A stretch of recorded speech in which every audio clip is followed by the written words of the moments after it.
Monggo njemput bintang tamu kanthi numpak prau nggih Yung. Ayo nggih.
Wilujeng dalu Mas Gareng. Wilujeng dalu Mak. Mas Dikin, selamat malam. Selamat malam Mak Canggih. Mas Gareng pindah saking Semarang kala menapa? Kula bidal saking Semarang tabuh 8. Tabuh 8 injing kala wau. Injing. Inggih. Dumugi mriki sawetawis nggih antawis tabuh kalih siang. Kula mboten numpak Baita Muluk. Baita Muluk ki apa?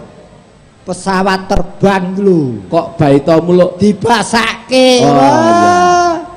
Pesawat terbang iki Baita Muluk kula anu numpakipun kereta latu.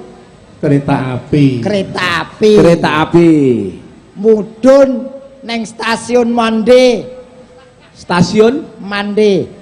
Kok stasiun Mande ki ndi? Stasiun Senen. Oh. Ora gaul. Kowe mudhunmu stasiun Senen. Numpake disesuaikan karo kondisi. Yen mudhun liya stasiun ki kelasé eksekutif, aku ora golongane eksekutif. Aku ki eksekutif yudikatif legislatif ora masuk. Aku seniman ki mikir ekonomi, mula numpakku sepur ekonomi.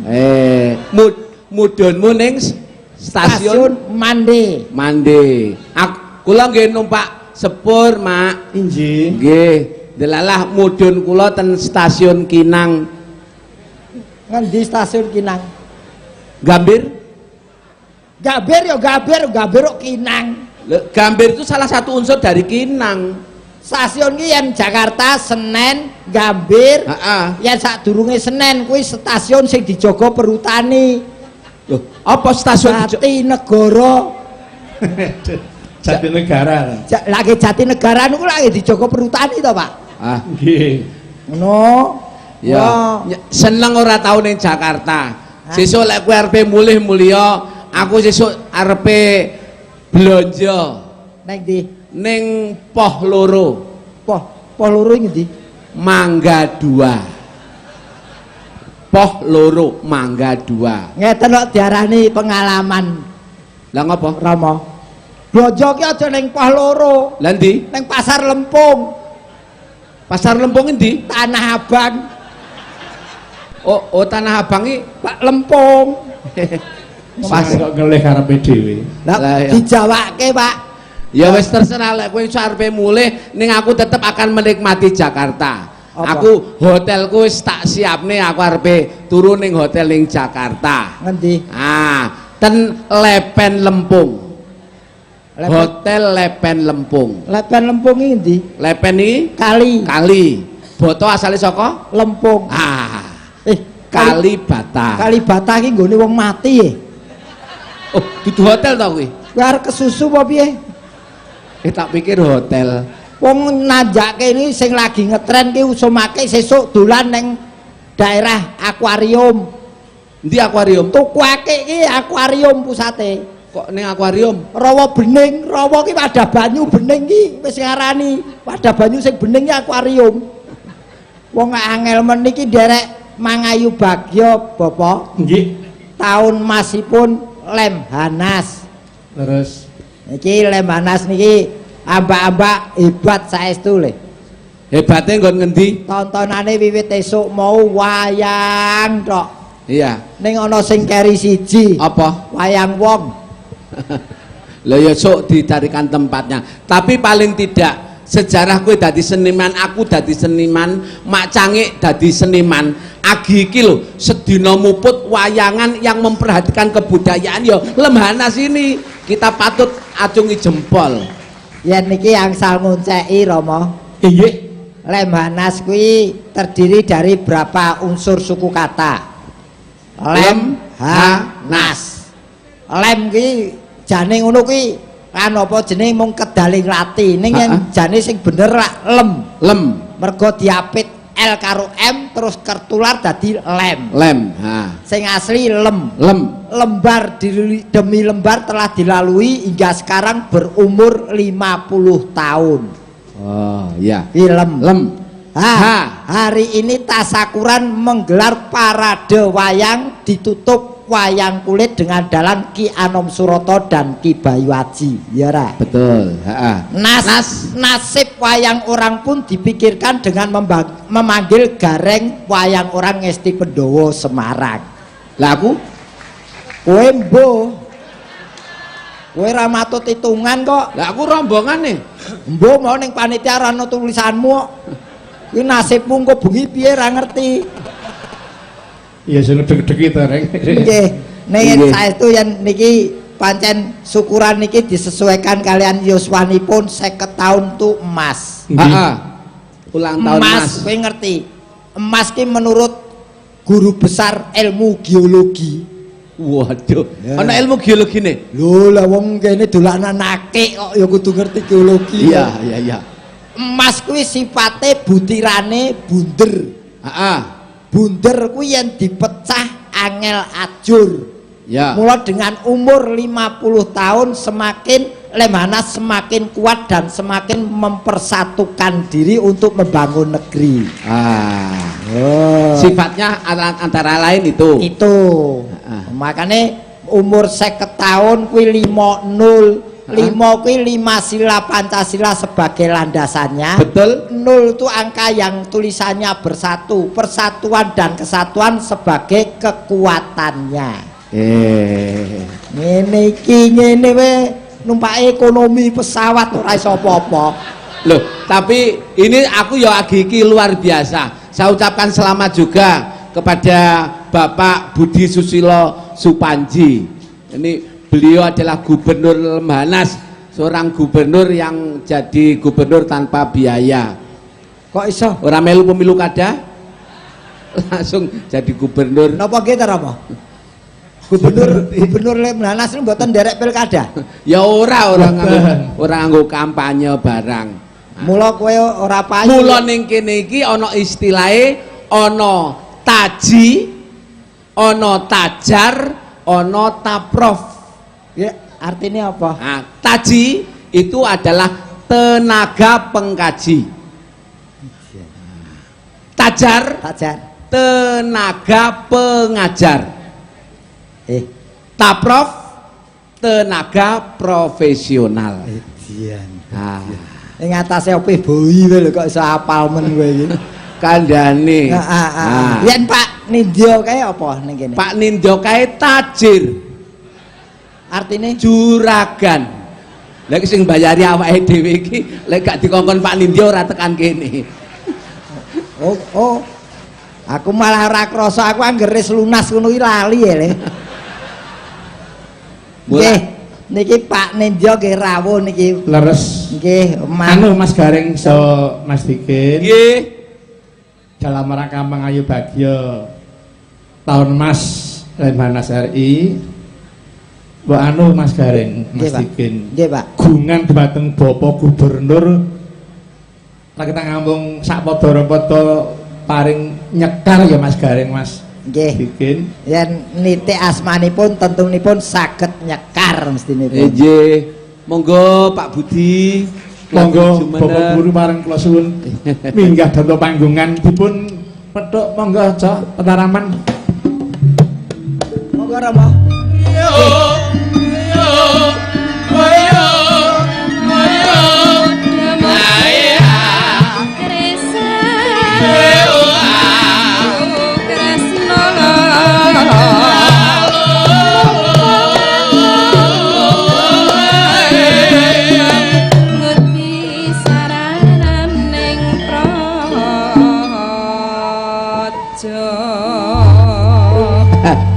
Lungguh jejer kaya antri ri Raskin. Inggih Bapak Gubernur dalem nyuwun sak kanca parenga paring pasumbang arupi sesekaran menapa pun remeni kula sakone namun nderek nampi Bapak. Nggih, Mbak Limbu. Kula menika sarengan kalian Pak Santo ingkang Bapak badhe Santo nggih ingkang badhe nyekar inggih mangayu bagya ulang taunipun Lemhanas ingkang kaping 50 menika. inggih Piyambakipun Pak Santo menika ngarang piyambak. ngaten nggih Nggih, menawi kula menika wonten titipan menapa nggih mangayu bagya kagem Lemhanas inggih ingkang ngarang menika Bapak Kolonel Suwardi. Bapak Kolonel Suwardi. Oh, Neng inggih. piyambakipun lengsem mboten badhe nyekar. Kolonel Suwardi ngutus kula kadah ndandang gendis menika. Oh Bali, ngaten nggih. sekarang dandang gendis nggih Bapak Nggih. inggih sembah nuwun monggo dipun tinting Mas Lindresanga ingkang sora.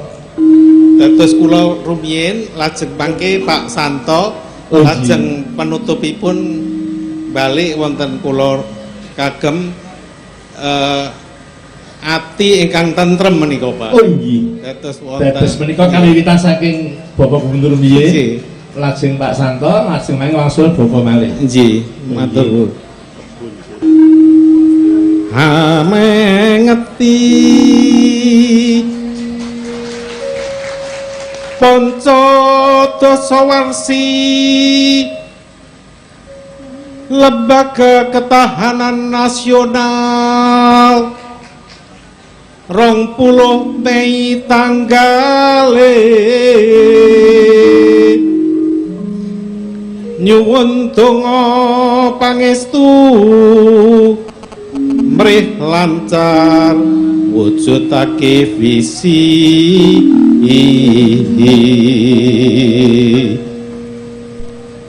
nguti ketahanan kanggo hame wahyu warga bangsa Indonesia babarake cita-cita proklamasi adil lan makmur samya. Tepuk tangan Bapak Ibu. Alhamdulillah lulus saking wawasan sekar dandang gendis. Kulon semanipun pas. Gululanipun inggih pas. Monggo Bapak Santo paring-paring berkah. Pak Santo menika nggih. Matur nuwun. Kaparenga kula nderek mahargya Inggih. jangkep 50 warsa Lembaga Ketahanan Nasional Republik Indonesia. Inggih. Kanthi rerencanane kara ingkang rinumpaka awujud sekar dandang kula Nggih, setunggal Pak. pada. Wah, Inggih alhamdulillah. dandang gendis. Sinar kara wadaring pangesti sesarengan kita hamargya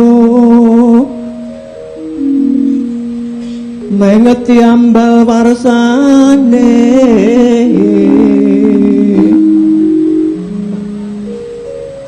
wis sangkep 50 taun madegipun Lemhanas RI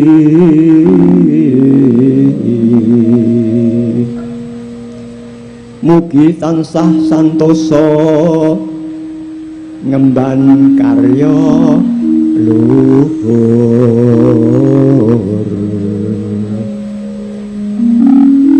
nenggih revolusi mental lan memayu ayuning bangsa lan negeri Republik Indonesia. Tepuk tangan kagem Pak Santo Bapak Ibu. Matur nuwun.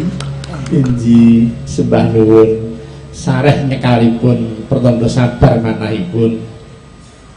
Langsung dumateng Bapak Gubernur Monggo Bapak Budi Susilo parang nglajengaken. Menika Bali Bu Cik. Inggih. Menika ingkang rawuh ing menapa ringgit Watsucal menika kathah ingkang sami wonten ujung kiri kalian kanan Mbak Limbu. Inggih. Menapa kepareng panjenenganipun menika lenggah wonten karpet merah ingkang wonten ngajeng. Betul.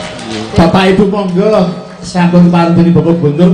Nggih, monggo monggo. wonten karpet merah menika monggo. Ingkang perintah menika gubernur tanpa pilkada menika. Monggo Mas, pinara. Nuwun sewu.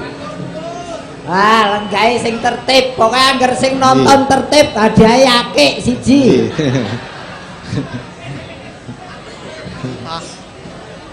Nggih, monggo. Menawi amargi kok sampun jumeneng cekap dangu menawi lenggah kan langkung prayogi menika Mbak Limbu. Nggih. Saya sangat saged nuju prana. Nggih. Wajan. Menika mboten namung nuju prana kedah mongki nemong menika. Lemes inggih. Mungkin nemong. Wah, bareng kon lungguh lungguh bareng jan kaya paut. Mas Gareng Gareng, menika Bapak. kok kata saged kula badhe nerasaken nggih. Nggih, monggo monggo. Dandang gendhis ingkang Garekaken. kapungkasan menika. Nggih. Dados menawi kala wau filosofipun mangayu bagya kagem Lemhanas. Terus Amargi Lemhanas menika dipun dirikan kalian Presiden Republik Indonesia pertama Bung Karno inggih. supados bangsa Indonesia menika melek geopolitik. Pemimpin lan rakyat mangertos geopolitik. Inggih. Supados boten gampil dipun blusuk-blusukaken. Inggih. Lah sejatanipun menika kedah wonten ilmu lahir dan batin. Lahir kan batos ini. Lah lahir menika tentara ahli bedil-bedilan. Inggih. Menawi insinyur je ahli ndamel jembatan kalian gedung kalian komputer sanesipun. Inggih. Menawi ekonom je saged ndadosaken ekonomi Indonesia menika mboten minggah medun regi-regi menika. Amin. Inggih leres. Ya. Mas Dikun Mas Gareng dieling-eling Nggih, Pak. ekonomi aja kaya dremolem Nggih. enggak mudhun. Nanging ingkang langkung prayogi malih menika ilmu bab ilmu raos menika. Ilmu rasa inggih. Ilmu rasa supados sainggil-inggilipun ilmu lahiriah nanging menawi kumbak kumbulipun raos menika boten sae menika nggih dereng kesinggihan anggenipun ngangsu ilmu. Nah menika wonten Pak. pitutur menika. Inggih. Bu. Pak Budi Nggih. nyuwun kula gandeng kula menika awam tentang Lemhanas menika. Oh, nggih. Kula menika masyarakat biasa. Nggih. Kula menika masyarakat seni. Nggih. Kados kula ngaten nggih saged sekolah wonten mriki, Pak. Nggih saged. Saged. Panjenengan ngastonipun menapa, Pak? Seniman. Seniman. Pak, Nggih. mboten sah dipercaya Pak Budi. Wong kene iki sekolahe calon pemimpin, kowe apa iso wong kowe mimpin keluargamu pegatan terus kok. Mbok wis. Nggih, rumiyin nalika Mas Gareng nggih. Nggih, Pak. nalika didirikan oleh Bung Karno Nggih, Romo. menika namung pangkat-pangkat kolonel ke atas. Ah, nggih. makaten. Nggih. Nggih. Nah sak menika 3 tahun kepengker, 4 tahun kepengker menika kathah seniman, lajeng media, Nggih. lajeng pemuda, lajeng para sederek ingkang pengusaha. Nggih. Pengusaha menika nggih penting Nggih. sak menika. Nggih. Supados dadosaken ekonomi Indonesia majeng. Lajeng kados Pak Gareng menika seniman nggih saged dados. Alhamdulillah. Kados kula nggih saged. Saged. Lah. Nanging wonten syaratipun. Syaratipun apa? Lulus ujian. Walah. Nah, niku sing angel niku Lulus kula. ujian nggih. Niki. Dados mlebet Lemhanas saged nanging kedah lulus Lulus ujian. ujian. Badhe mlebet ki mau dipun tes kedah lulus ya. Nggih, Nggih. nggih. Tesipun gampil, Pak. Menapa? Saged dandang gendis. Ah. Ya dikir mesti iso dadang gula iso ya, wong lara kencing manis kok. Monggo Pak Bali Budi. Bu, nggih, badhe kula terasaken nggih. Nggih. Monggo. Menika bab pitutur menika Nggih, Pak Romo, anu. monggo, Romo. Mbak Canggih nggih menika Inggih, nggih. inggih, inggih pitutur iki. Nuwun sewu swaranipun menika nembe pun atur rumiyin. Ati nira kumbahan kang suci kelawan tirtasari Pancasila winatu tapabratane ameper hawa nafsu kang tumuju tindak tan yukti ing tekad ten santosa kebabaring laku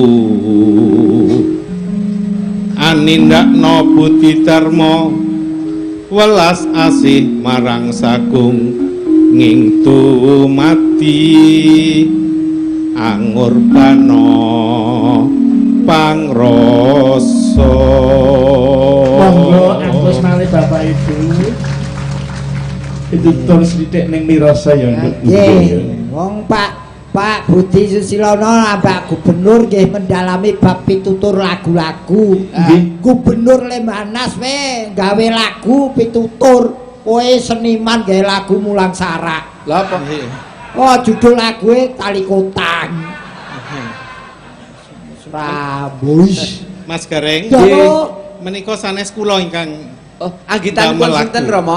Menika Ki Sunarto. Oh, nggih. Dados ingkang kala wau Kolonel Suwardi, Nggih. lajeng ingkang kaping kalih menika Pak Sunarto. Oh, iya. Dados sanes damelan kula piyambak. Namun kanthi Bapak Gubernur Nyekarno dampaknya positif. Gini Mas Gareng. C ngomong.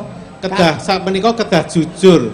Nggih. Menawi ingkang damel tiyang sanes mboten kepareng dipun aken-aken menawi kula piyambak. Leres. Nggih. Mekaten. Leres, nggih. Aja diaku-aku Nggih, panjenengan leres. gawe. Nah, Nah, contoh Pak Budi menika. Nggih.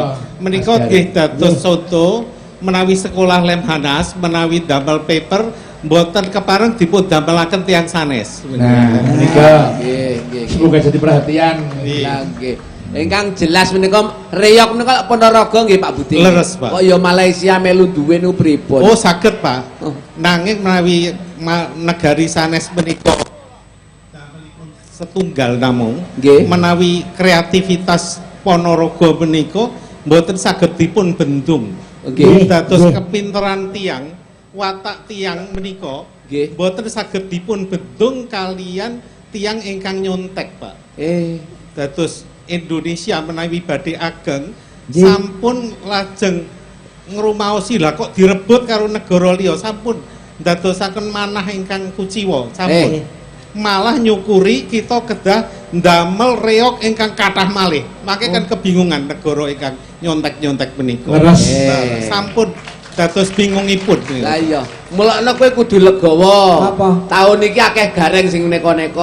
Ora mung kowe, gareng campur sari ting trecek karo endi. Iya. Lah aku yo kreatif. Lah piye? Aja nganti kalah karo sing anyar. Dadi sing tuwa kudu luwih karo sing anyar. Heeh. Kowe malah mundur.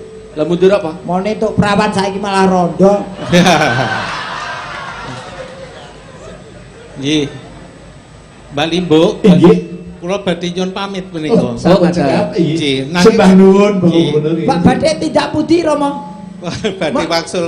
Lah mriki lak panggenan panjenengan kok badhe pamit kula ingkang tamu Amargi anu ajrih kalian Pak Mayor Jenderal Sunidyo menika sampun Izin Bapak Nindya. Sumeneng menika sampun kasih aba-aba. Nggih, matur sembah. Dados saderengipun pamit kala wau Lemhanas kirang setunggal ngaturi tanda terima kasih Oh, Mbak iya. Limbo kagem Pak Franky Welirang ingkang sampun mendukung usaha kabudayan wonten ing Lemhanas. Kula aturi semeneng Pak Welirang. Saya haturkan untuk kami haturi untuk berdiri Pak Welirang. Nggih. Mohon maaf pakai bahasa Jawa. Wah, beliau. Tadi nyun pamit. Monggo Monggo Romo. Nggih, bareng. Nggih. Pak Santo matur nuwun. Pak Santo matur nuwun. Pak Santo.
Macange Inggih. wekdal Pak Nindya menika ngasta pangdam Nggih. wonten ing Jawa Tengah, Jawa Tengah. Kodam 4 Diponegoro. Diponegoro. Ini siapa sih yang tidak mengenal suara emas dari Pak Nindya? Tetapi masyarakat sini kelihatannya belum mengenal. Sing yang paling populer beliau ini pencetak sinden-sinden unggul karena menyelenggarakan sinden idol. di Jawa Tengah. Pak Nindya, mbok monggo sesarengan kanca-kanca Pak kula aturi jumeneng. Tepuk tangan untuk Pak Nindya, Monggo, Pak. monggo. Tanaman Jawa.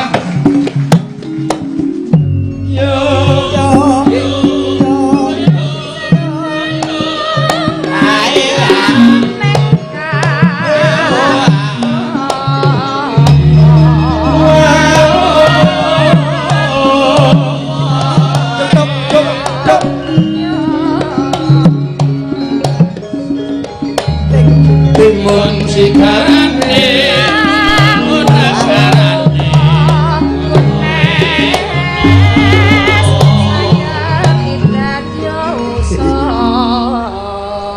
ya akan diwakilkan kepada Brigjen Noval dari kepolisian. Monggo Pak Noval, kula aturi jumeneng wonten pepanggungan. Pak Noval lenggahipun wonten pundi? Menika mewakili Bapak Nindya. Pak Nindya. Niki Menika. niki sak petarangan kali kula, Pak. Oh nggih. Niki cah Semarang ngoten. Yen Semarang niku lak cah Nggih, ngoten. nek Solo Nggih. Wong Solo yen niki asli Semarang niki.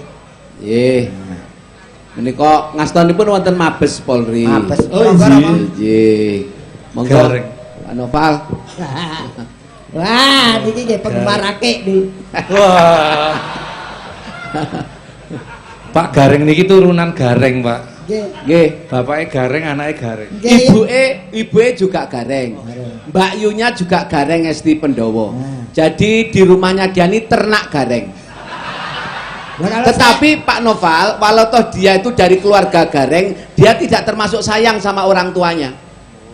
Ya ngomong aja cacul iki ngarepe Brigjen. Loh, kowe ora sayang karo wong tuamu toh?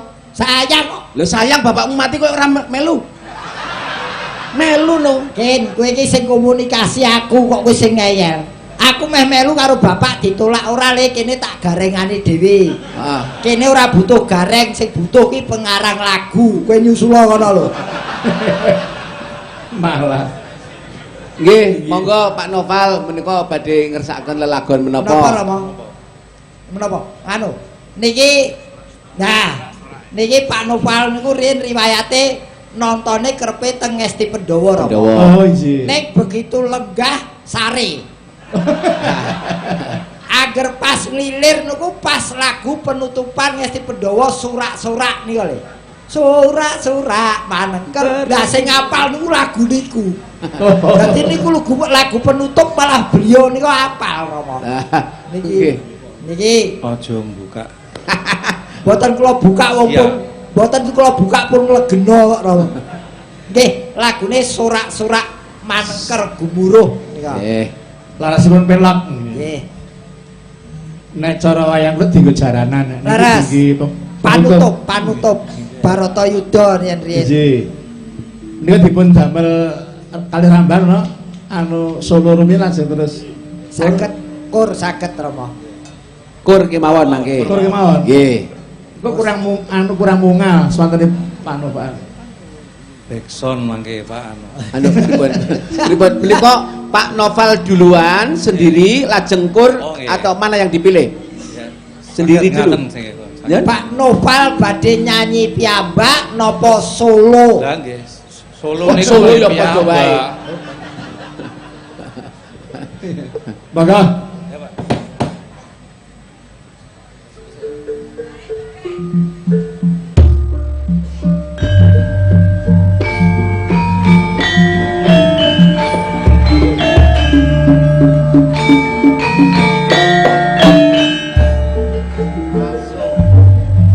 Sorak-sorak manengker gumuruh, sorak-sorak manengker gumuruh, swaraning madya gumyak gembira, prang Bratayuda pro Pandhawa, Kurawa gugur ana ing palagan bangun ing palagan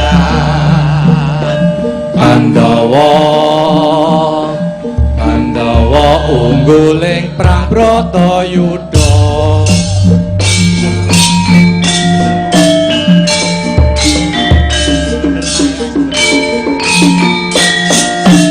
Kur. Monggo.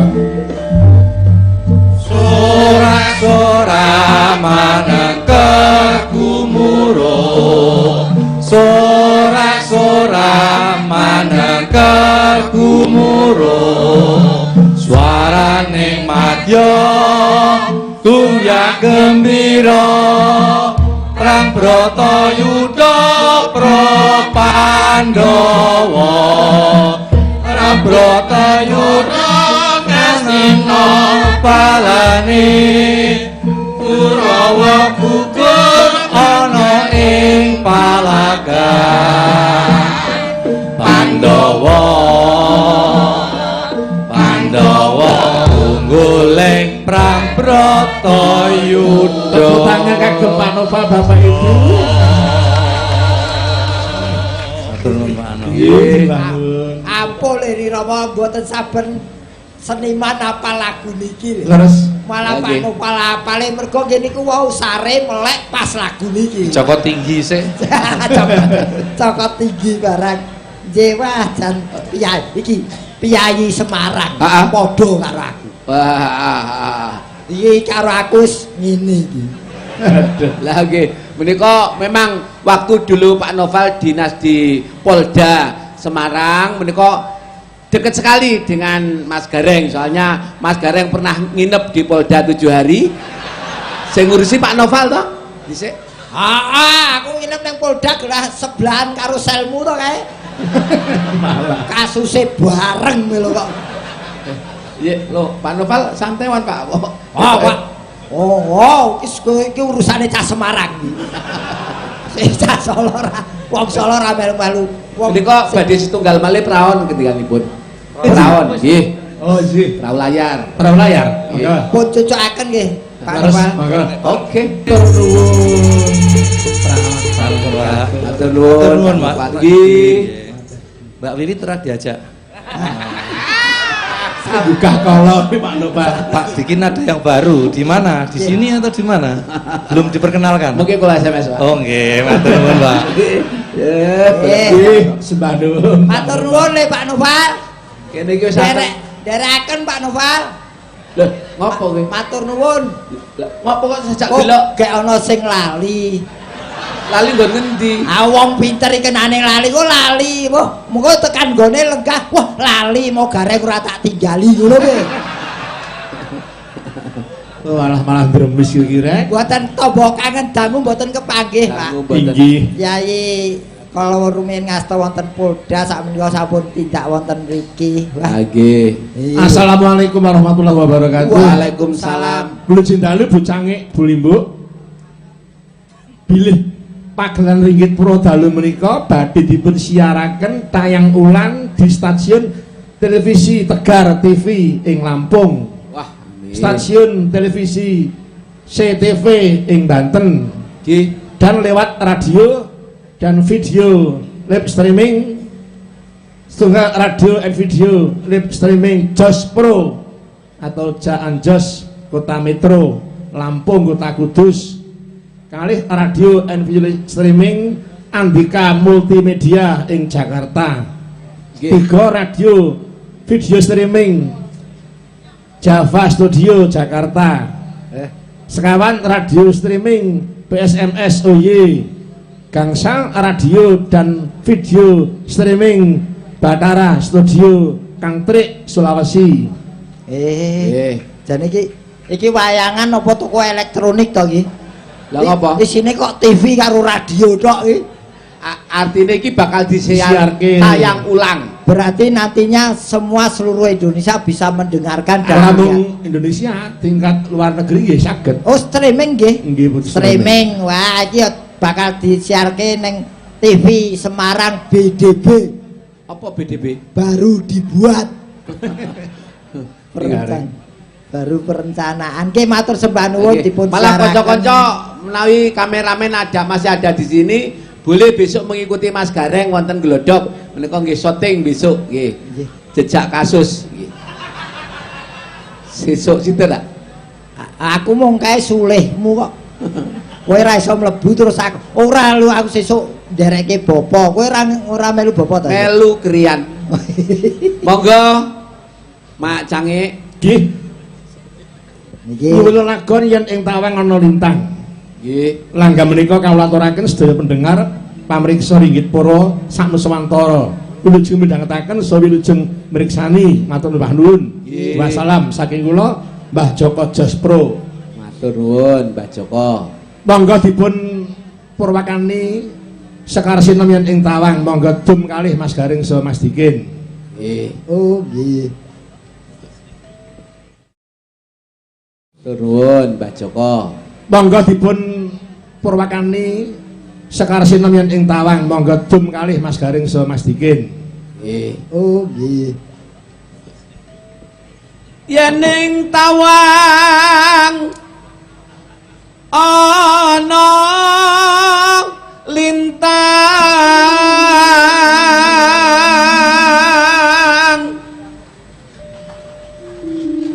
cahayu aku ngenteni Hup, kantos Gareng.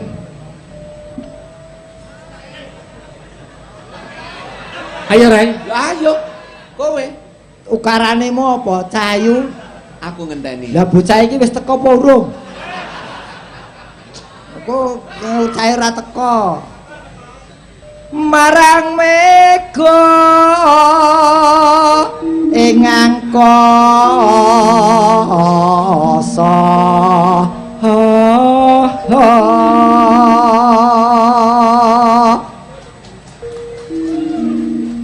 suntakon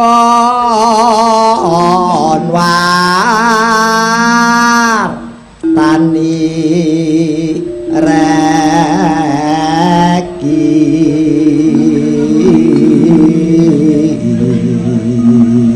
gantos Cak Dikin. Nggih, menika gandeng dipun gelar ingkang kedah nembang kula kayan Gareng. Menika dados pasekjen sedaya nggih Bapak Ibu. Menika Mas Gareng menika kelebet sae napa sae? menawi Apa ya arep mati to, Tren? kajenge wong ngoten niku malah balik kok, Pak. Janji-janji kueling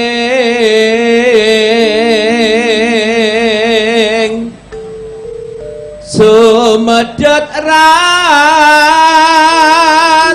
sing tias ingsun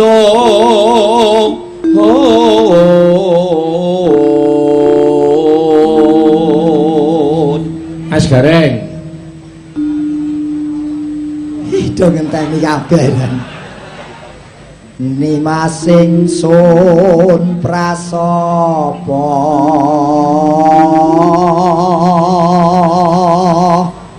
sinaksenan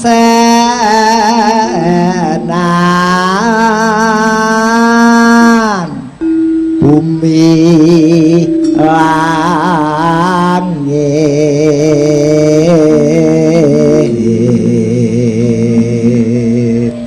Telas Cak Dikin. Tangi sing tias Berarti sing sae kowe nyanyi we menggo kok.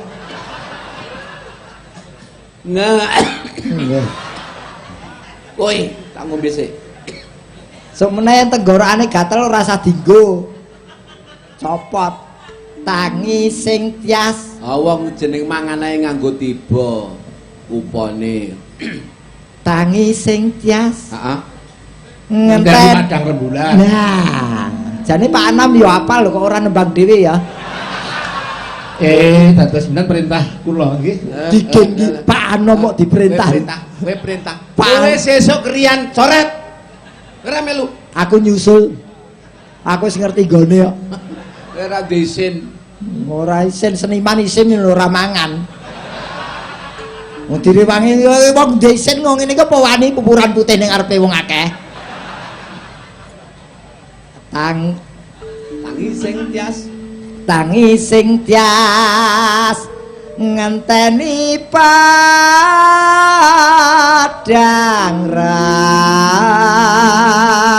rembulan.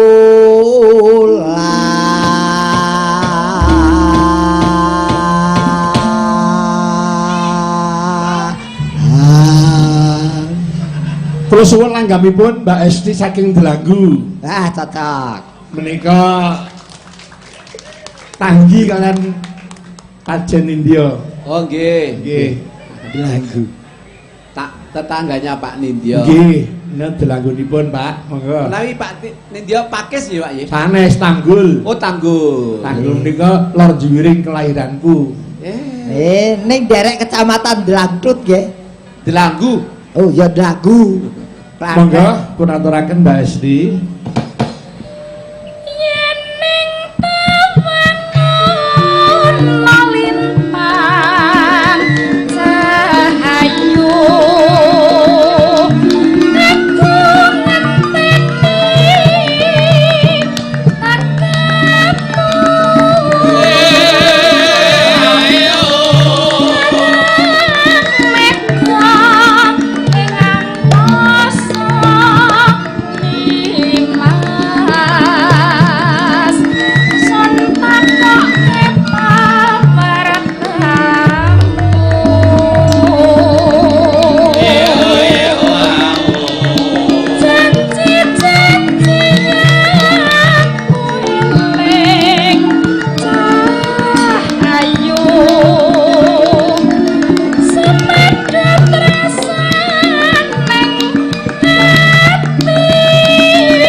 sampun katur yen ning tawang dening Mbak Hesti. Nggih. Nggih. Nggih. Mas Gareksa Cadike Kados pundi, Mak? bab tetembangan mangke dipun lajengaken gara-gara nggih. Ngaten Rama. Sing omber nggone. Leres. Nggih. Tasih kathah layang sak tumpuk ning ngersake lagon sedaya. Nggih, Medang gara-gara. menika namung pemanasan ingkang bakal wonten gara-gara mangke. Nggih. Nggih nenggo dawuh Rama. Diwalik kaya padatan pekermane biyung atur yo iki mumpung petuk gamelan apik sak dikin. Nggih. Saking gamelan saking NS utawi Naga Surnayu Nggih. Nata Negara Saya Pak Rahayu. Nggih. Pimpinan Pak Agus Joko Riyono. Nggih. So Ki Bambang Asmara Ki Patih Waja Miluda alias Doer. Ki Temenggung Sukri adik lanang Sebo. Monggo sinom parijata dening waranggana ingkang pinggir kiwa piyambak Mbak Sri Yanti asli saking Wonogiri. Wah, kota gaplek. Monggo dicipi suarane, Nduk. Monggo.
liya mangu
Sikra kang bala tumingal acampo samya medali ler padhet wileting kanda dayang bung manguncang niti mendang sadimicil ati nyong dali wus buta sura wilaga kaya buta singa wregil pasti jombo dendanya mengambak boyo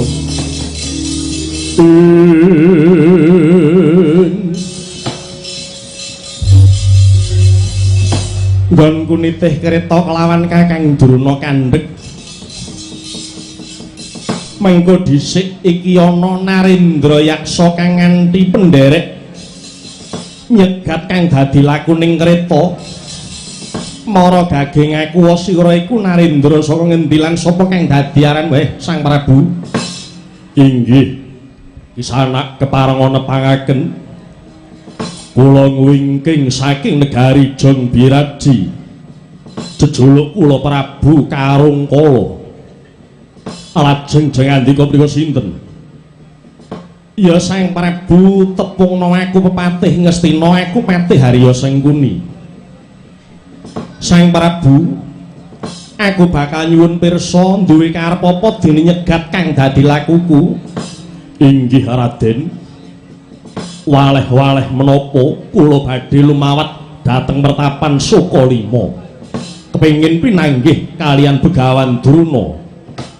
Mengko dhisik duwe karep apa dene sira kepengin ketemu kelawan Kakang Druna? Inggih Raden Patih.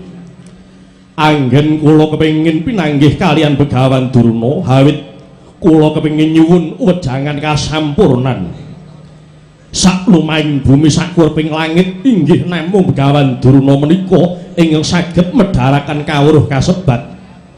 Mula sumangga lan sumengka raos sing manah kula kepengin saged sapatemon kalian Begawan Druna lan kula kepengin sanget dipun angkat minangka dados siswa Sukalima Raden Patih. Sang Prabu ngertenana menawa Begawan Druna iku pujangga ngestina turata dasare sapa wae sing kepengin dadi siswane Begawan Druna kudu lantaran Patih Sengkuni. Oh, mekaten ya pancen mengkono kahanane. Awit aku dene Kakang Druna kang kajibah nampa lan orane sapa wae kang bakal suwita. Raden, kula nyuwun tulung supados dipun larapaken dhateng Bapa Guru Druna supados katampi minangka dados siswa Sukalima. Prabu Karungkala tak kandhani ya ora gampang dadi siswa Sukalima jer Basuki mawa beya. Menapa pitumbasanipun pinten probeyanipun kula sagahi waton kula tinampi dados siswanipun Begawan Druna. Probeyane dudu Mas Picis Raja Brana ning lelabuhan. Liripun kados pundi? Ngene Sang Prabu.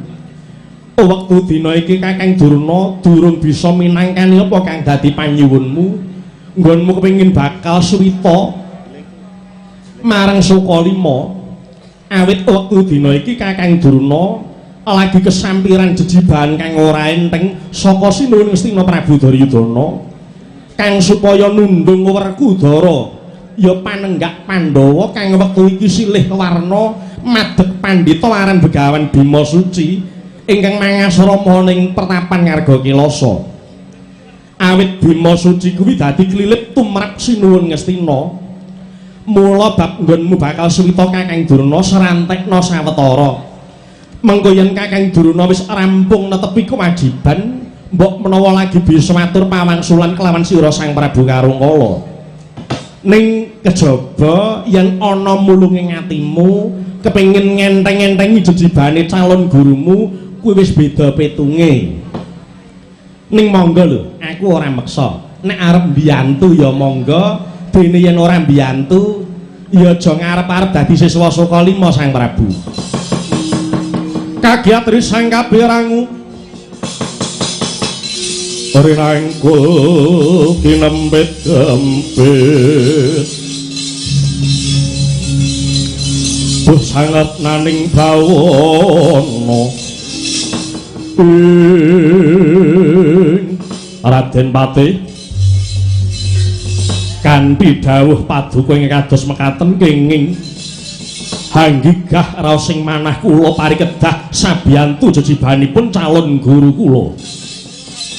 Mila wonten keparingipun Raden Patih kula badhe nderek mbiyantu dhateng guru kula inggih Begawan Durna anggenipun badhe nundung Bima Suci inggih pun Werkudara.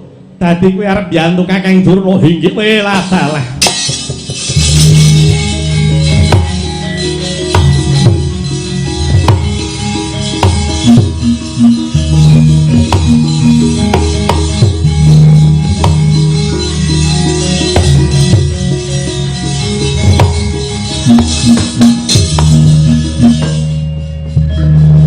Bombong ngrasane atiku dene nyumurupi semono kang dadi tikatmu. Nggonmu kepengin dadi siswane Kakang Begawan Durna. Ya, Prabu Karungkala, aku ngaturake tarima kasih nadyan aku durung ngerti lelabuhanmu lan durung ngerti apa sing dadi kesaguhanmu. Nanging wis bisa nambahi bombong ngrasane atiku tak jaluk wadya balamu momorno nyawiji kelawan wadya Ngastina.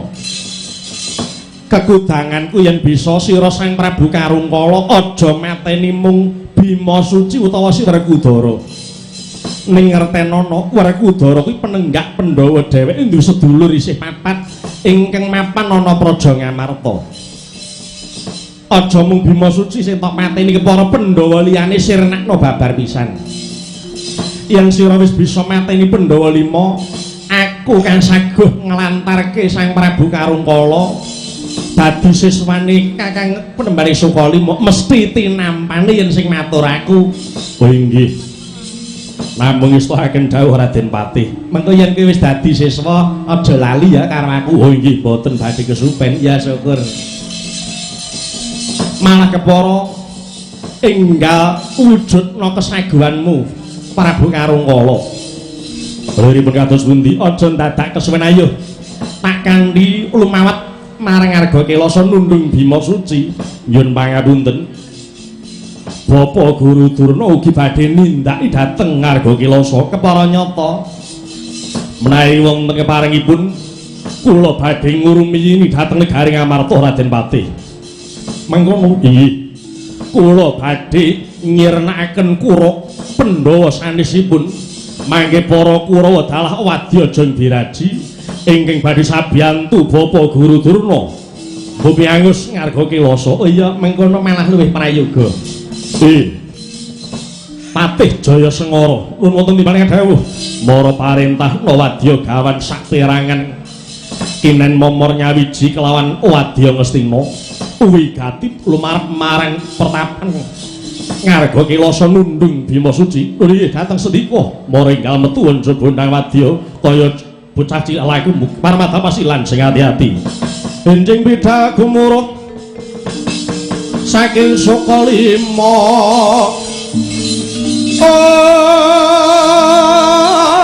Gung ingkang bala Kuswa Prabu sananira lir surya wedalira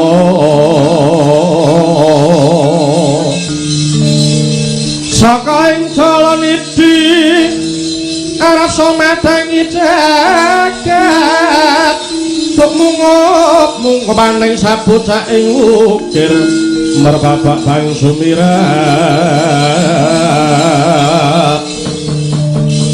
ngasarating surya nempek mega lan gunung-gunung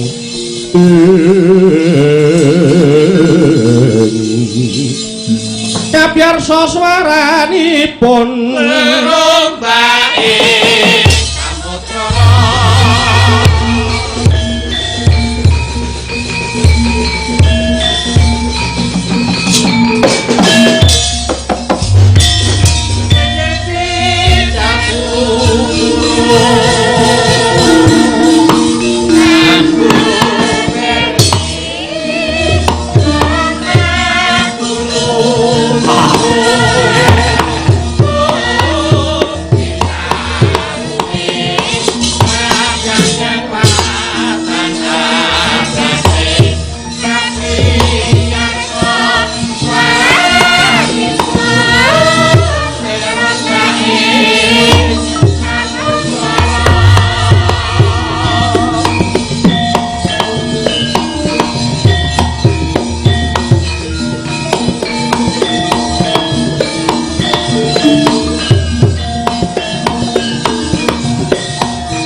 gelar pandam muncar tinon ler kekon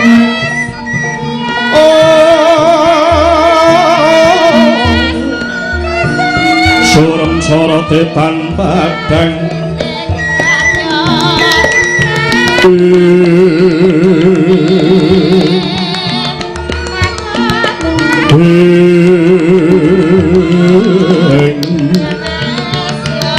kasor lan pacaring purnaming gegono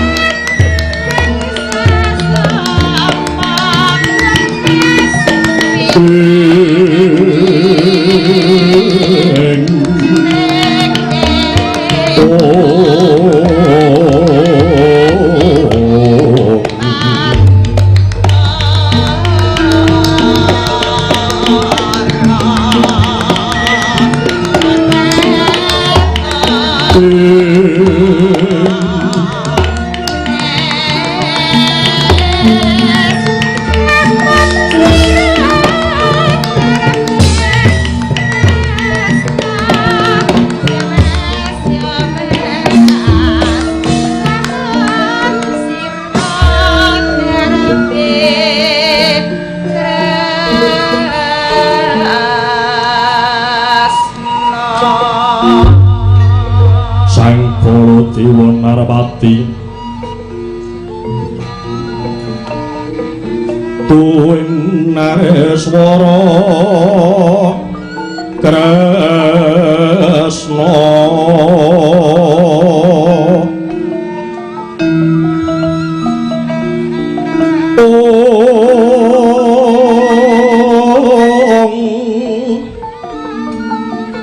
kalangkung ing tresnanira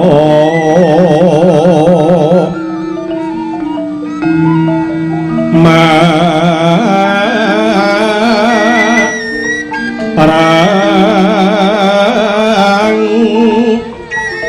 diapanon cinawi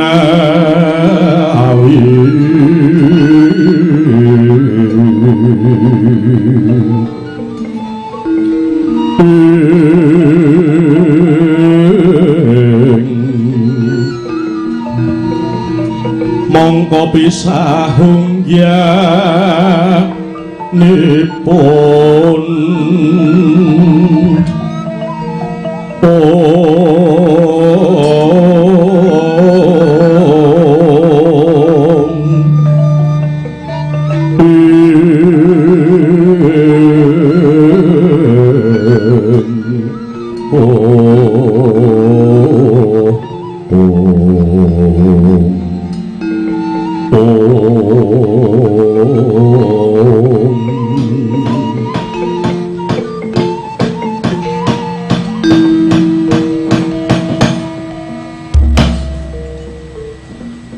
menika Gusti Kuling Mandura ingkang rawuh wonten ing Arga Kilasa sungkem kula mugi kunjuk jinuwun ya Kakang Anoman tak tampa kanthi lega tiasing sun Kakang Anoman lan tumiba padha-padha Kakang bektiku katur Pakde Bule ya Antasena wis tak tampa betimu pangestuku tampano Antasena ya banget nggonku mundi Pakde walah dalah jebulander para putra Ngamarta wis dadi seswane Begawan Bima Suci Kakang Anoman kula wonten dawuh sinuwun apa sira kaget nampa pratakus saking Mandura Kakang inggih sinuwun ketingal sumengko pengawak bojor rawuh paduka keparenga kula cumadong dawuh wonten kersa menapa ya pancen Keparayata urhanana Kakang sumengko prataku ing kene saperlu bakal nak yenake apa Keparayata menawa dina Kyai Werkudara madhep pandhita Arga Kilasa inggih sinuwun kaluhuran dawuh paduka sinuwun wedal menika Kyai Sena madhep pandhita Mangasrama wonten lebeting sumur Jalatundha peparep Begawan Bima Suci Kakang Anoman apa ya akeh siswane Kyai Werkudara Kakang Anoman sinuwun estunipun Begawan Bima Suci mboten menggalih kathah tuwin sekedhikipun ingkang sami suwita wonten ing mriki ingkang dipun kersakaken sang penemban namung para tiyang ingkang estu-estu purun dipun tedahaken dhateng margining kayuwanan ing donya dalah akhiratipun donga pangestu paduka sinuwun nyatanipun saknuswantara menika saben laladan wonten papan pangibadahipun para kulawarga agung Pertapan Jalatundha ngriki walah dalah ya jagat Dewa Bathara tinemune bener kabar kang tumeka prating Praja Mandura lamun mengkono kahanane Kakang Anoman mara gage aku larep ana ngersaning Begawan Bima Suci aku kepengin ngangsuk kawruh marang sang Adi Penemban Begawan Bima Suci Kakang Anoman inggih sinuwun kula mboten badhe kawratan nglarapaken paduka sinuwun wonten ngarsanipun sang Adi Penemban namung keparenga sarantos saking sawetawis awit sampun wonten dawuh saking sang Adi Penemban Bima Suci dereng kepareng nampi rawuhipun sinten kemawon menawi dereng wonten timbalan saking sang Adi Penemban Begawan Bima Suci oh mengkono inggih dadi bisa sowan yen wis ana timbalan saka Begawan Bima Suci lakar mekaten sinuwun oh iya yen pancen mengkono aku ora bakal kaboten aku bakal nunggu sawetara ana kene ngenteni timbalan sang Adi Penemban Begawan Bima Suci Kakang Anoman Lelenging driya mangu-mangu mangun kum kanduhan rimang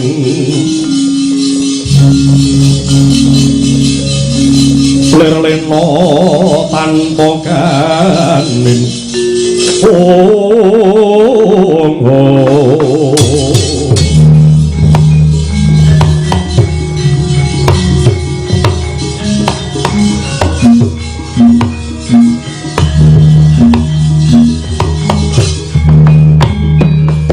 gawe kaget ana apa inggih kepareng matur penemban wonten sak jawining pertapan wonten barisan segelar sepapan nitik umbul-umbulipun mawi gambar candra somboten mangke menika barisan saking Astina ing wingking ugi hander barisan kanthi gendera gambar ndas Banaspati menika kula kirang ndungkap prajurit saking pundi namun para wadyabala kekalih kala sami sumbar petak maci aja badhe nundung sangadi penemban began Bima Suci. Wah, binatang elek sapa wani ngrasani Bima Suci iki. Dudu karepe dhewe mara metuwa. Aku kae bakal methokke martane musuh dhewe iki.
Busekan jroning kewo mandhika ngontelang pedhangipun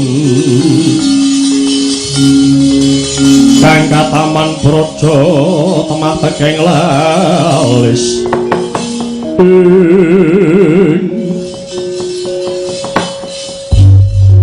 Kakang Penemban apa dik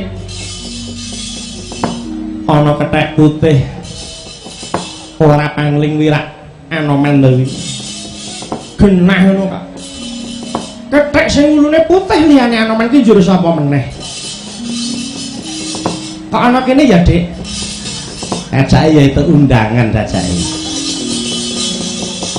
mengko Begawan Durna padha Raharja praptawaning tepining sumur Jala Tunda kene Penemban ya anoman tak tampa kowe pasang perwagi marang aku Raden Patih Harya Sengkuni wenantu Raharja jengandika Raden iya Raharja praptakune skala Anoman Begawan Durna ana apa Anoman tak sawang katon sumengko pengawak bajara rawuhmu sajak ana bab kang wigati keparenga aku nyuwun dawuh Penemban ya kepara nyata Anoman aku sing makili Kakang Durna tekaku kene kelawan Kakang Durna iki kautus dening anak Prabu Duryudana kene nundung Bima Suci saka Ngarga Kilasa kene.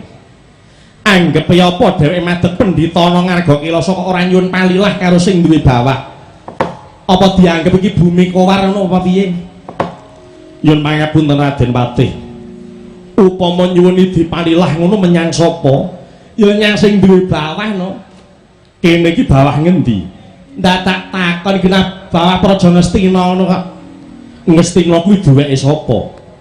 Oh bocah iki mingerke blate munya iki. Genah wis cetha yen Ngastina ki duwe Kakang Sinun Prabu Kurupati ngono kok dadak etok-etok ora ngerti. Waduh Raden. Nadyan wangsulanmu mau sak temene miturut sejarah kuwi ora bener, ning ora ana gunane yen to aku ngandhak sejarah sing sak benere karo wong-wong sing pancen jarak ora gelem ngerti lan pancen arep ngilangke sejarah kang nyata mung kanggo ngunggulke diri pribadi.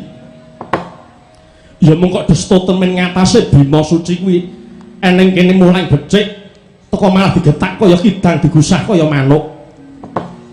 Piye Kang? Kowe iki meneng ta? Aja melu celathu mengko nek ora nganggo kawas kitan malah keweleh dhewe kowe mengko.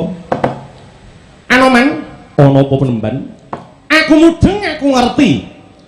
Yen Begawan Bima Suci ora gawe tuna ning gandeng iki perintahing ratu, mula sithik akeh aku kudu nyendikani dawuh sinuwun Duryudana.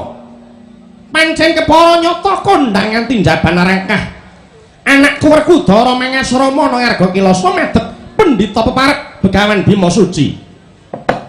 Ya mung karben nuwuhke panyakana bawa kang maneka warna tumrap lekasing Bima Suci. Apa ana keparengi aku kepengin bawa rasa kelawan Begawan Bima Suci Anoman?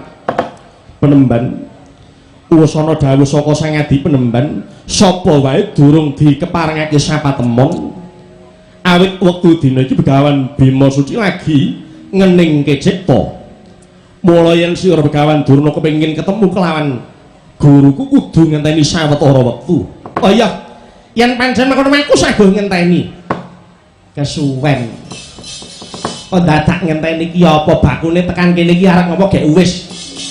Bakune Bima Suci kudu lunga ngono kok dadak nunggu. Loh, lha piye? Wis ngene wae Anoman. Aku duwe sayembara. Apa sayembaramu, Raden Patih? Bima Suci kena mapan ana Ngarga Kilasa kene. Waton kowe bisa titis mangsuli pitakone Kakang Durna. Yen kowe titis mangsuli pitakone Kakang Durna, Bima Suci sak murite kena mapan ana kene. Ning yen nganti ora iso mangsuli pitakone Kakang Durna, mbrungkat kimpul Bima Suci kudu minggat saka kene. Kagyatri sangkapira angur nangkul kinempit-kempit busangarep naning bawana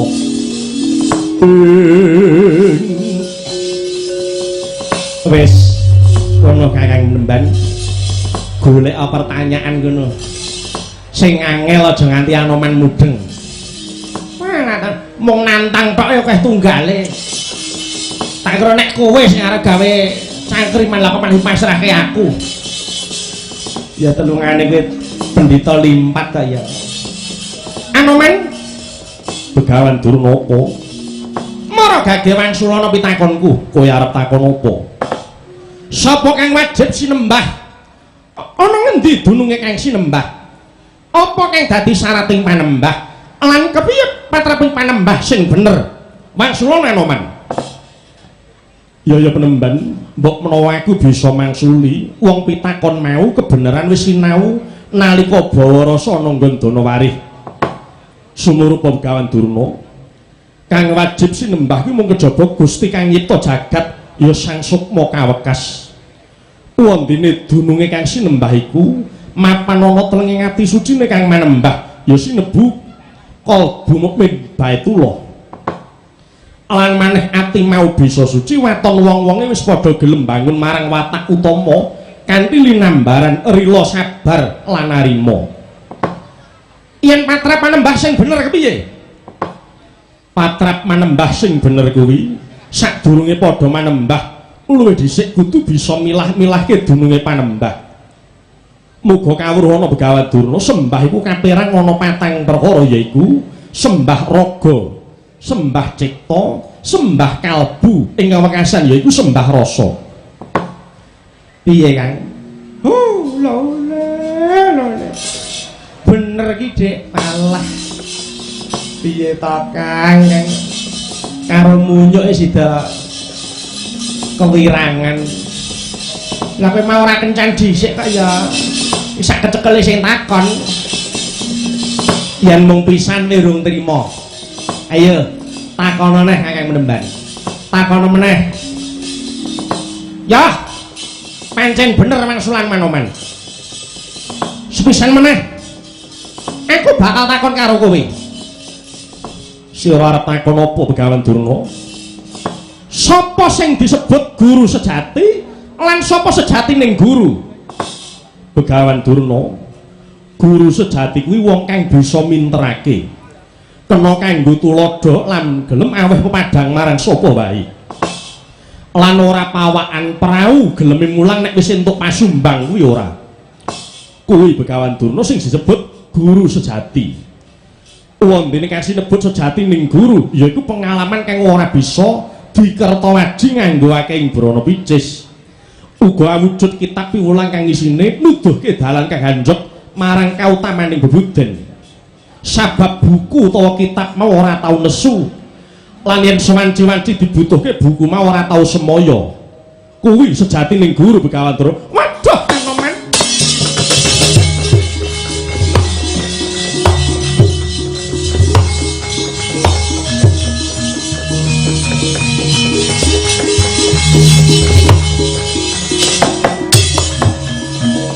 Begawan Anoman, sawise aku mengerteni kang dadi kawasisan munggonmu mengsuli pitakonku iki mau, wis nelake menawa sira wis ketumrapan marang daya kepinterane gurumu Begawan Bima Suci. Ya iki kang dadi kekudanganku yaiku muridku kudu ngungkulana marang gurune. Gandeng ujube Bima Suci temen-temen dandani jiwa. Mula ora ketang klungsuk-klungsuk aku bakal meludu. Aku arep suwita nang Arga Kelasa. Waduh, sida kena gendam iki, Pak.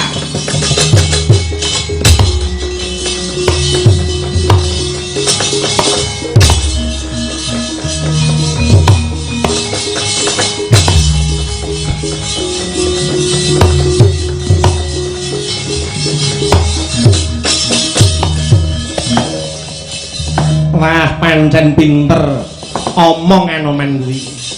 Kakang Durna ngati bisa cingkluk kena gendame Anoman, malah kepara Kakang Durna bakal swita marang Begawan Bima Suci wasida kewirangane Kurawa wadya sabrang ayo kebyuk.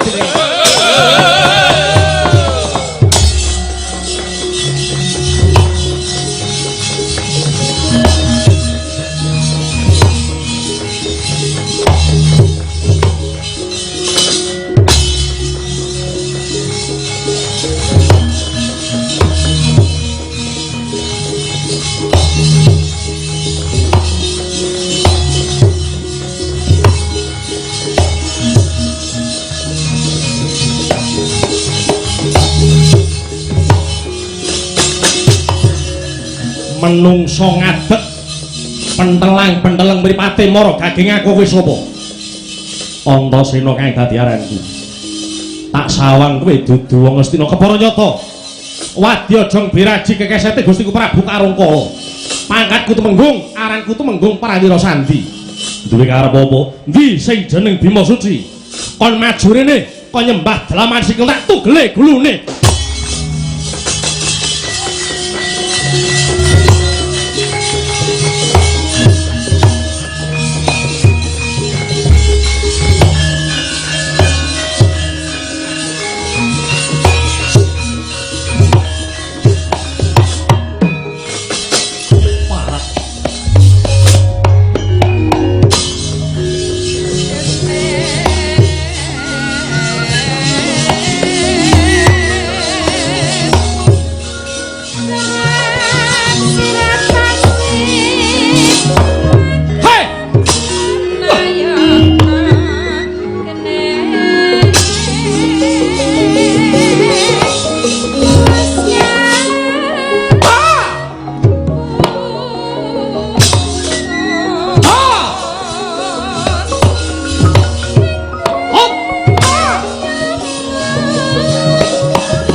cegah kowe. Ah. Hoi. Oh. Hot. Oh. Oh. Hai. Wah. Wah.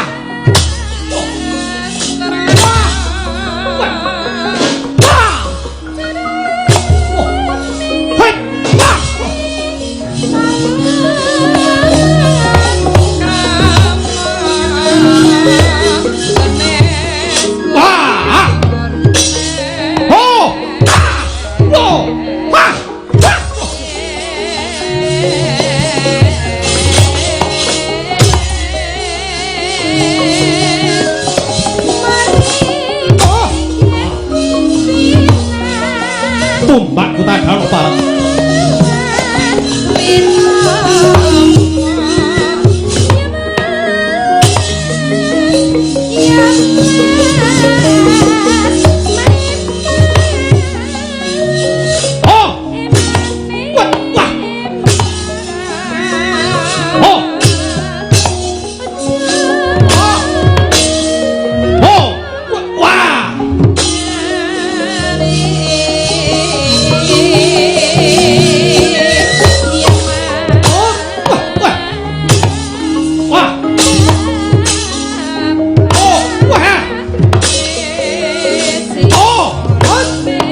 Sungut.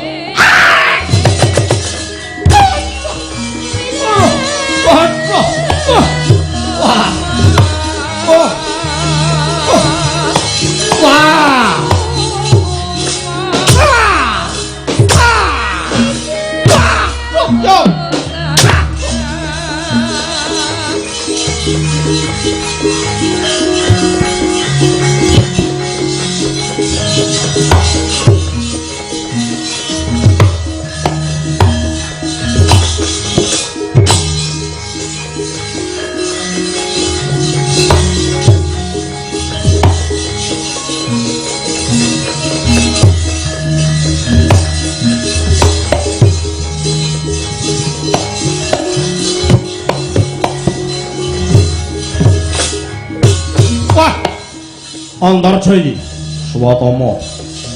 Ayo. Ungalo dadamu. Yo. Wah. Parah. Wah. Oh. Oh. Oh. Wah. Wah. Wah. Tiak. Wah. Wah.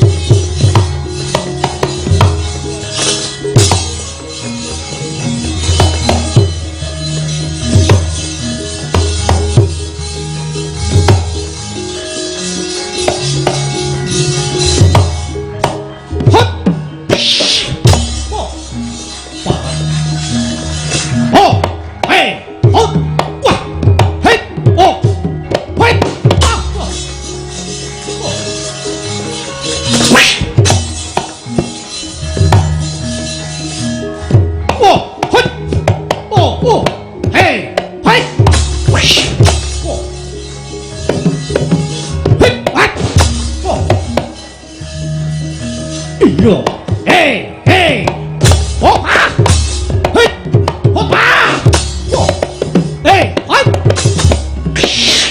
wah.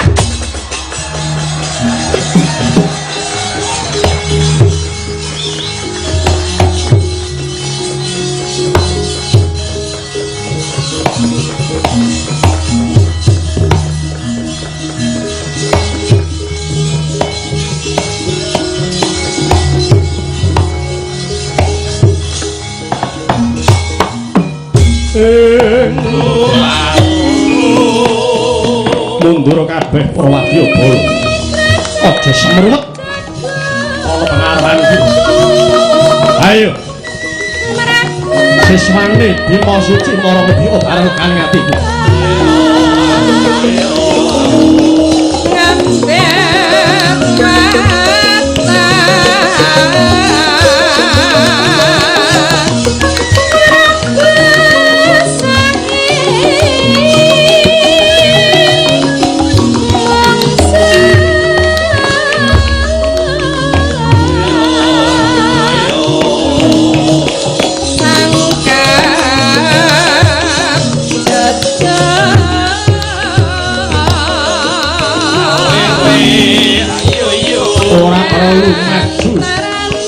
Ndaka siji ngebika bareng.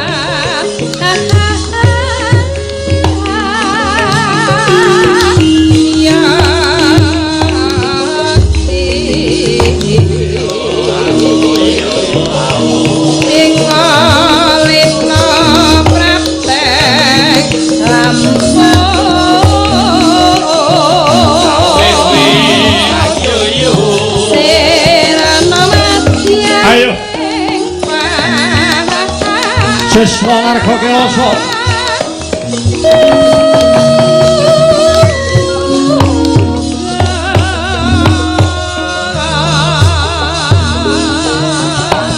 maju kabeh siswa ngarga kelasa tepatih Jong Biraji ayo nono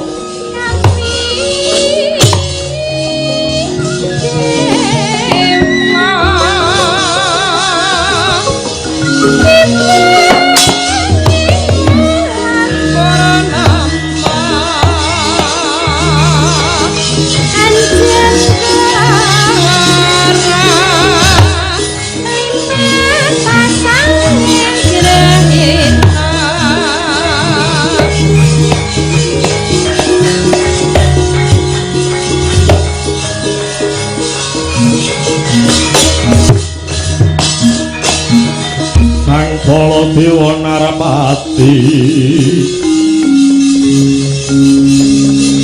duwe nariswara tresna ditenono rumangsan iki sumbar kok sak penake dhewe apa dikira aku iki ora trima apa piye aku ki sing dadi ponakane lara atiku yen kowe ngelokke Pak Deku bule. Anggepe iki apa? Piye? Wis to, sik meneng kok. Serik atiku. Serik karo sapa? Ayo. Sumbare Wadya Jong Biraji. Wadya Jong Biraji? Iya, kuwi mah Wadya Bala Sabrang sing dadi siji karo wong Astina. Lah dheweke muni apa? Monggo dhisik lara atiku Pak Deku. Rumangsane iki apa? Moyoki Pak Deku bule pancen kulitane kaya ngene kok dipoyoki. Ora trima aku. Kowe iki omong apa? Bula bule. Ora Pak Deku. Piye? Ening perkara apa? Kabeh para wadyabala Ngastina Jong Biraji wis padha mundur ning ana siji kae mau sing sumbar petak mati Aciya. Patih Jong Biraji. Mbuh jenenge sapa aku ora ngerti lah kok malah bengak-bengok. Ndi, aja mau perjurik sing cilik-cilik, aja mau cantrik-cantrik sing cilik-cilik sing maju. Aku ngerti ana cantrik sing pakulitane bule ngono kuwi. Ora rene. Nek mung cantrik lumrah ora sudi. Ngonekke Baladewa bule. Mbok menawa sing bule iki sapa nek ora kowe? Wah, bangsa telek.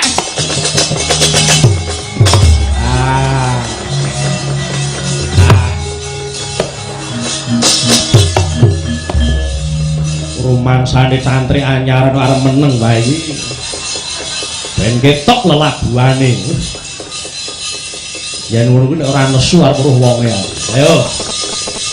Anggep ya apa konangan Pak Di Baladewa remuk kowe le.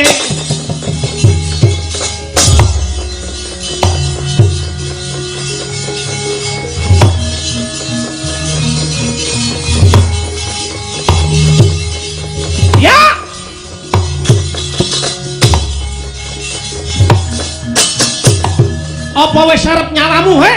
Apa wis arep nyawamu? Apa kowe jeleh nyawang Salati srengenge? Wanuh-wani matani Baladewa kowe ngelokke aku bule, he? Apa rumangsamu sampuh dhewe apa piye? Sapa to iki, Dik? Iki sapa to iki, Dik? Perkarane iki ora usah dadak etok-etok ora ngerti. Kowe sumbar apa? Kowe sumbar apa? Kowe nyumbari Bima Suci. Ya ngono piye?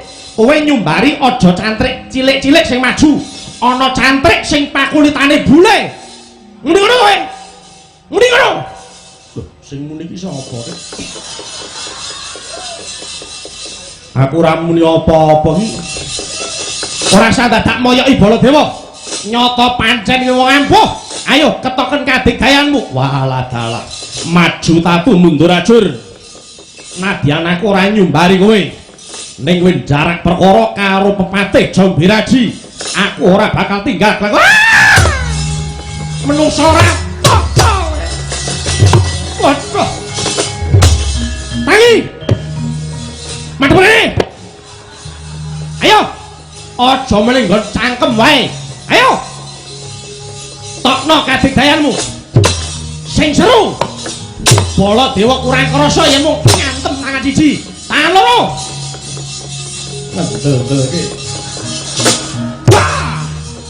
aja mung tangan loro sikilmu maju wah parah ayo wah jelew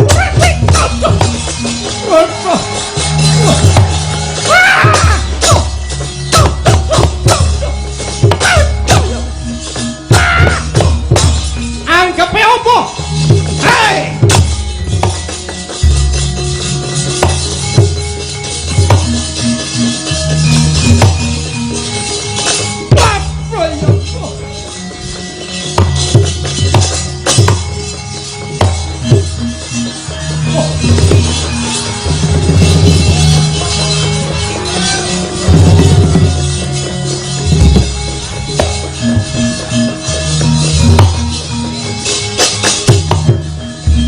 Mandek mandek ana wong Bandayuda keluyuran sanggon-nggon ayo mandek kowe wadya ngendi wadya Ngastina senes wadya bala ngendi wadya Jambiraji mboten lha kowe wong ngendi kula tiyang dusun caket ngriki mawon. Lah kok ana wong perang? Ana perang tunyak-tunyuk. Kowe arep apa kowe? Kowe arep dalan perkara karo Baladewa apa piye? Anggep iki wis dingetek di obak-obak arep mambu. Ayo kowe arep apa? Kowe arep belani Ngastina, belani Wadya Jambiraji, apa belani Baladewa? Yen belani Baladewa selamat uripmu, yen belani Wadya Ngastina, Wadya Jambiraji kelakoni landasmu. Lho, mengke sik ta mengke sik. Kula iki ora roh kentang kimpule apa-apa kok diuring-uring. Lah kowe rene arep apa? Lajeng tawa ali-ali. Walah. Nggih ora perang kok. Niki enten werna pinten-pinten kula gadah watu sae-sae niki. Kersa mboten setunggale 750-an. Kula mboten ajeng perang kula tiyang dusun menika. Jenenge ora mapan nggone. Nek wong peperangan kok trunyak-trunyuk lho lajeng awake apa wong tawa apa dadak delok perang apa ora. Ya malah ora uman lho kene butuhe ndang payu gek wis mulih kok. Mengko liya wektu aku arep suwita ning Arga Kilasa sik ngaten iya wis nek butuh arep tak tukoni mengko liya dina oh nggih kula tilari nomor HP mengke nek betah wanci-wanci panjenengan saged hubungi kula oh ngono nggih sapa jenengmu Amin oh iya wis apik nggih kathah dagangan kula wis lha kula liya dina nggih siap Assalamualaikum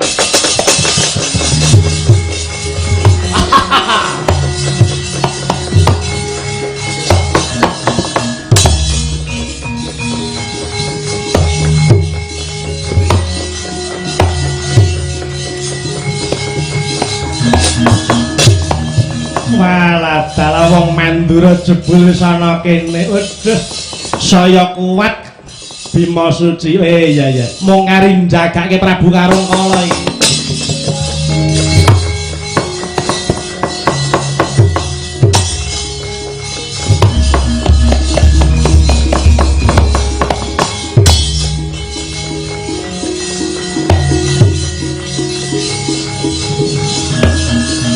oh